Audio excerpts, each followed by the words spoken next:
Hi, in this video we're going to show you how to change the way hyperlinks or URLs are pasted when you copy them from Microsoft Edge.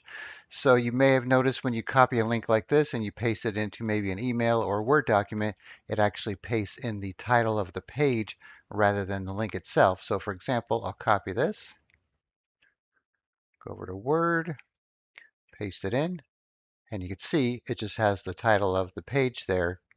And then if you hover over it, you can see the link itself. And of course, you could right click it, edit the link, and copy and paste this onto there so it matches. Or you could right click, paste special, and it'll paste the link, but it's not going to be a hyperlink, but you can press enter. So that's just an extra step. So what you could do, let me clear this out first, is go into the Edge settings from the three dots. Then you want to go to Appearance, then Browser Behavior and Features. Scroll all the way down to the bottom here, and you'll have this URL formatting section. So it might be off by default, like so. And if it is, just come here, turn it on, and then change this from link to plain text. So we did a video on this a long time ago showing you how to do this, but they changed the location of the settings. So that's why we're making another one for you. All right, so there's nothing to save there. So let's go back here, copy this again,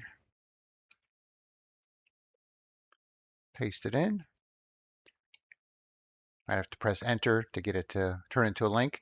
And now it pastes as the link itself rather than the page title, and you don't have to do a paste special for this as well. So this will also work for, other apps as well. Like I said, for an email or pasting it into Notepad or whatever you want to do.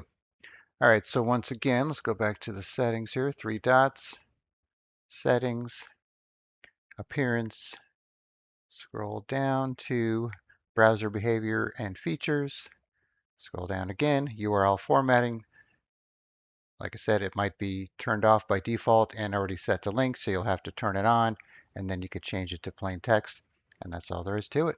All right, thanks for watching, and be sure to subscribe.